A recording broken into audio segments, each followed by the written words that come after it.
Lonnie, how good does it feel to finally be at a D1 school? I know it's been a couple times for you trying to get here to finally be here. How good does that feel? Feels amazing. Feels amazing. It's a dream come true. For real, I've been waiting my whole life for this opportunity, so like, it's humbling too. What drew you to Kentucky? What drew me to Kentucky? It's family oriented here. You know, the players cool. All the coaches felt like they can be a bunch of uncles for me.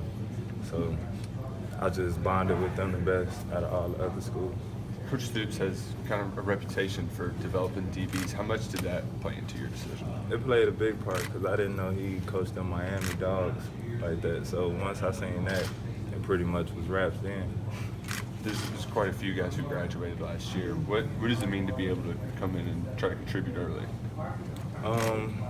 Them guys that graduated last year, you know, they had their time here and they did what they had to do. I'm just coming in trying to do my part and add more to the table. I know you're a versatile guy. What have they told you about where you're going to start the spring in terms of positions? Corner. I'm going to play corner. But they feel like they need to move back to safety, like to hit people, then I'll do it. Would you rather play corner or would you rather hit people at safety? I'd rather play corner because that's where the money is. So I mean, I'm 6'3", 206 pounds. Like, yeah, I'd rather play corner. Did anybody ever tell you when you were coming up, hey, you're too big to be a corner? No, not at all. Nobody ever told me I was too big to be a corner because I always can move. Like, you got good feet, so I'm just physical. So that's why they brought the safety stuff into the question. They've got a lot of size at that position. I mean, Chris Wester's a big guy, Derek Bay's a big guy. How important is that as a corner to have some height on some of those receivers you're going against? I think it's important for us, but it's scary for the other teams. Like, I wouldn't throw the ball if you see all these guys with 6'3", 6'3", 6'4". I think Chris 6'5" for real. So, like, what are you focused on really improving by getting here in the spring? Since I'm here early, I just work extra. You know, just putting in a little extra work, going to the indoor when I can. You know, whenever the track don't have our indoor. So, how much have you been able to be around your position group guys, be around Beatty and Wester and some of those guys? All the time, because I don't be feeling like getting on the bus and they drive, so. So I'm gonna get with them guys every day if I can. What kind of, have they given you any kind of inside pointers, things to kind of look out for? Yeah, we hit the field yesterday, so we was just working on some things, and they'll tell me some things they know they learned here, and I'll tell them some things I learned in JUCO, so we getting both sides. Are you really a journalism major? Yes, sir. What drew you to that? We talked about you want the money. What drew you to journalism? Yeah, get out now. I mean, I want to be a sports analyst, like after football. So that's what that drew me. Yes. So who are some of who are sport like who's the sports analyst that you watch or whatever that you like? Stephen A. Stephen A. for sure. Are you as angry as Stephen A? Am I Are you as angry as on the him? field? Yeah. Like, y'all getting the cool side right now. How do you approach the competition at corner? I mean, they've got some depth, some young, experienced guys there. How do you approach that going into spring practice? I go in like I go in with everything. I go in thinking I'm the starter. So, like, with the guys that's already here, you know, it's just going to be competitive. And, like, we're not going to bring negativity into the game, you know. I'm going to go out there and do my part. They're going to go out there and do their part. They know what I'm bringing to the table, so it's just going to make them step their game up more. I know you've only been here a couple weeks, but what's the biggest difference between life in junior college and life on Kentucky's campus? Life in junior college is terrible. Like, we don't eat. The beds are small. It's just like difference from being poor and rich. This is rich right here. So I mean, I love it here. Like, it's no better experience. So when you walk in and you see this cafeteria in a glass building and you can eat whenever, I'm there first. I'm there first. Did you ever worry, as you were going through that whole process, a couple junior colleges to get qualified, that you weren't going to ever get here? Did that ever enter in your mind, that fear? Yeah, I actually thought about giving it up for real. Like, the last year, you know, when I set out, so I was like, I'm probably not gonna do this no more. And then seeing my mom like work 2 jobs and her crying and everything, I'm like, okay, it's time for me to get it together. So I got it together and now I'm out. Did you stay motivated and shape all that while you weren't playing for the last year? Seeing my people struggle.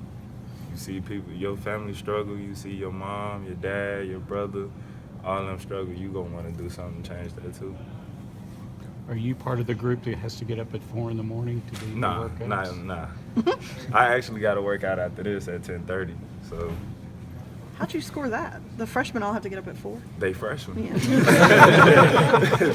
they freshmen. That's why.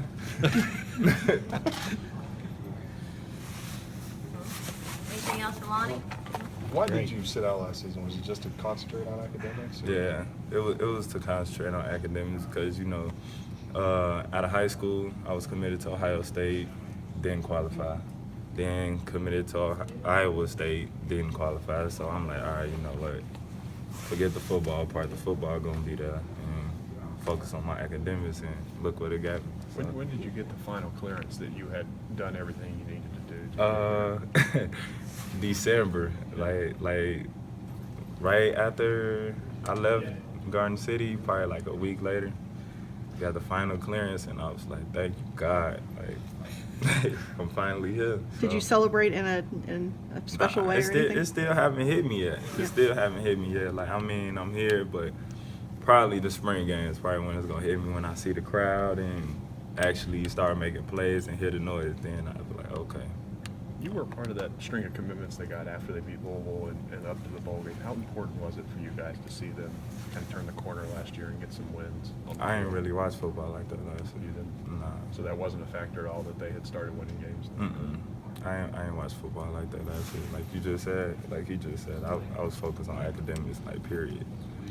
How tough was that to not play or Oh. even watch football? It's really tough because, like, I was watching from the crowd, so it wasn't like, I know I can play. I know I can play with the best of them. I could have played, but I had to watch, so it was tough for me. So now I got, like, the huge chip on my shoulder, and it's about to be some terror here. Like, Was it hard to be away for a year? was it hard to be away for a year? Yeah. Yeah, it was. Be away from my family and getting here early, so it was hard just being away for that long. I meant being away from football. Was it Being away something from you football. love and you've been doing your whole life, and then to just take a year off? Yeah, that was probably the hardest part right there. Like, the academics part wasn't that hard. Like, once I got into the flow of it, it was actually me not playing and watching people make plays, and I'm in the crowd like, dang, he should have made that play. He should have made. I could have did that, but. So Kentucky recruited you out of high school, but then how did you get back in touch with them? How did that come about? They came back. Yeah. I don't know. That's their job. Like, they found me. Like, I didn't go searching. Like, oh, let me go to Kentucky. Like, Coach Klink had found me because he had recruited me at Cincinnati, and Coach Morrow recruited me here. So. What Feels good to be remembered. Yeah. what's different about Kentucky? What was sort of the thing that helped you decide to come here?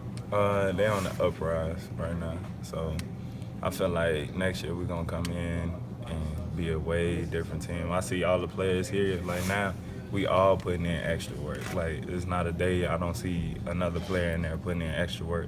Not saying for the freshmen, but like the older guys, like, everybody is putting in some type of extra work every day. So all that stuff add up. When they recruited you out of high school, did you come to campus at all? Mm-mm. No.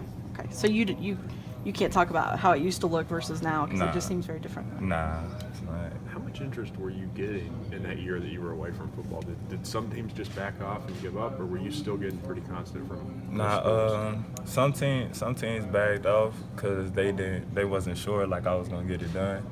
And then, like, once I started getting it done and everybody started seeing that, it just went crazy. Like, all the schools. I even got calls from Bama, like, so. What would you tell yourself if you could go back to high school, you who had so much trouble qualifying for those years, to do differently to kind of accelerate this process a little? Take care of it early. Like, I wouldn't recommend nobody go JUCO. Like, what I've been through, most people probably wouldn't survive, so. A lot of people. Sorry. What was the problem? Why do you think that you didn't get that lesson? You had to go through this kind of struggles to get to Where I understand? come from, like, don't nobody teach us that. Like, take care of your academics, get it done right now. You know, like I'm from a city where you can get killed like that. Like so, it really wasn't about academics for me in high school. It was about staying out the way, like try to get home, like stuff like that. So. A lot of people, their experience with JUCO is watching Last Chance U on Netflix. Mhm. Did you watch that or have familiarity with that? Yeah, I watched it. They were supposed to do the second season at our school. Really? But they went back to East Mississippi, and we ended up winning the whole thing. So they felt stupid about that. Do you think it's pretty accurate of kind of your experience that you went through in JUCO? Nah, I think ours was worse. Like they was eating off plates and all that and stuff like that. Like in my room, I didn't have no plates and all that. Like we eating off of bags and putting hot sauce on bags, all type of stuff. Like, you know, it's like it was the struggle. So. How big a deal will that make for just your playing on the field to have some proper nutrition program and strength and conditioning and all that stuff? I'm learning because the first 2 days I threw up here. So after that, I've been on the road. So. Just threw up because you ate too much? Or? Nah, I threw up because I didn't eat. Like I'm still in my JUCO mindset, so it's like I'm trying to break myself out of that, but I really can't. Like that's where I'm from. So Does going through all those struggles make it a little bit easier when you're in training and trying to break through a tough moment? yeah, going through all that, it just makes you hungrier. Like, you know, it's like you don't feed a dog for so long, and then you let him out the cage and see what he do. Like. Was there a person that you particularly leaned on during all this to keep you, that helped you out, a mentor or somebody out there that My mom, the most, you know, I talk to my mom almost every day. My cousin, John V. Johnson, like, he's at Toledo. He was one of their star receivers this year, so watching him do what he did, like made my chip a little bigger too, because, you know, like, I've been competing with him since I was 6 years old. So it was just like we both can bring that to the table, and I see what he did. Now it's my turn finally. What makes Vince Mero such a good recruiter? Cause he like a father. He like a father. He not gonna tell you no bull. He just gonna be on you like straight from the jump, and like that's what you need. You need a coach that's gonna be real with you. And going through this process, I learned about all type of coaches, the ones that lie to you in your face, the ones that say they can do something for you that can't do nothing for you, and the ones that's actually real. So. What kind of lie would like a recruiter tell you that Vince wouldn't? Like they'll just look at you as a number, you know what I'm saying? Like the stars matter to them, so you can get in. Say, well, I'm 4 stars, so I probably brought Kentucky like recruiting ranking up or whatever. So that's to them. You know, they just want to bring in the best players. They probably really don't want to play you for real. What about Coach Klink's scale? Coach Klink, he like a father too. So if Vince Mero my father, then Coach Klink my uncle, or you know, vice versa, however you want to put it. Like they both cool. Am I good? Yep.